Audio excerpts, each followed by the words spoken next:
बद्रीनाथ यात्रा का मुख्य पड़ाव जोशीमठ एक बार फिर से चर्चाओं में है। भूधसाव की जद में आए जोशीमठ शहर से आम जनता को शिफ्ट किया गया था, लेकिन सरकारी हिला हवाली ने जोशीमठ नगर क्षेत्र में दरार पड़ने के कई महीनों बाद एक बार फिर से स्थानीय जनता को वापस लौटने को मजबूर कर दिया है। जोशीमठ नगर के सिंहद्वार क्षेत्र में 5 से 6 परिवार वापस अपने टूटते घरों में लौट आए हैं। पीड़ित लोगों का कहना है कि 11 महीने तक चमोली के पास कोठियाल सैंड में किराए पर रहने के बाद अब उनके पास किराया देने के लिए भी पैसा नहीं बचा, इसलिए वे अपने टूटते घरों में वापस लौट आए हैं और यहीं रहने को मजबूर हैं। तकलीफ ये टूटे मकान में रह रखे, बेरोजगार है, कहाँ से रोजगार 2 साल से बैठ रखे, रोजगार नहीं है। यहाँ पर दुकान थी, उधर से दुकान थी, उसमें थोड़ा बहुत 10 कमरे हमारे किराए आते थे, उसमें हमारा गुजर बस्तर होता था।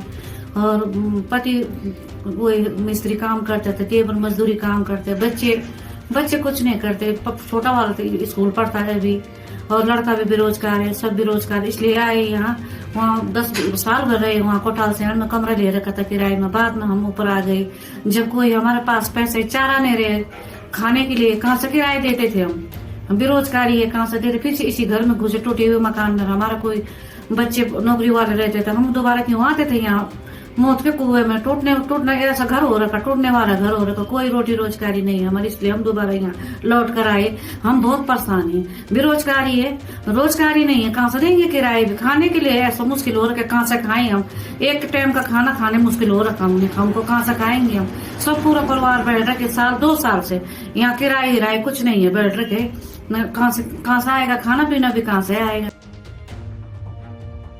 जोशीमठ शहर में वापस लौटने वाले प्रभावित हरीश लाल ने बताया कि उनकी पत्नी, 2 बच्चे, 1 बहू और 1 पोती, कुल मिलाकर परिवार के 6 सदस्य हैं, लेकिन अब उनका पालन पोषण करना जोशीमठ शहर से बाहर मुश्किल हो रहा है।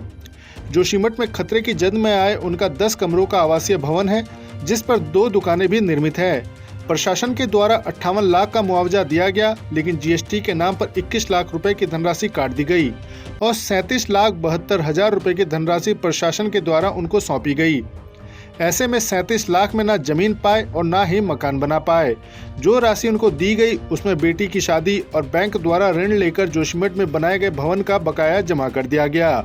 अब उनके पास केवल परिवार के पालन पोषण के लिए ही धनराशि बची है। मैं यहाँ से जब दरार पड़ी थी तो मैं यहाँ से किराए पे चले गया, पूरा परिवार हमारे किराए पे चले गया था। हम कोठियाल सैंड में किराए में रह रहे थे, लेकिन 11 महीने किराए में रहने के बाद मैं यहाँ वापस आया। मेरी लड़की की शादी थी, उस शादी करने के लिए वापस आया मैं। और जो मेरे को यहाँ मकान का पैसा मिला था उसमें मैंने लड़की की शादी की। मेरे पास बैंक का लोन था, बैंक का लोन पूरा किया मैंने, क्योंकि मैंने कहा मकान नहीं रह जाएगा तो लोन कहाँ से दे पाऊँगा, इसलिए मैंने लोन भी मुक्त किया। और इसी प्रकार से हम यहाँ पे दोबारा आए। अब मेरे पास ना पैसा रह गया और ना ही मेरे पास कोई ऐसा चारा है जो मैं अपना जीवन व्यापन कर सकूं। मेरी यहाँ पे 2 दुकानें थी, एक शॉप था बेकरी की दुकान, एक फैब्रिकेशन की दुकान थी। वो 1.5 साल से समझ लो टूटी गई, काम बंद हो गया। मैं बेरोजगार हो गया हूँ। मेरे 2 बच्चे हैं, 2 लड़के हैं, वो भी बेरोजगार हैं और उनको आगे पढ़ाने की भी मेरी समस्या सामने खड़ी हो रही है। और इन पैसों से मेरा ना मैं इस पैसे में मकान बना पाया और ना ही मैं जमीन ले पाया, इसलिए मैं बहुत परेशान हूँ। आगे का जीवन काटना बहुत मुश्किल हो रहा है।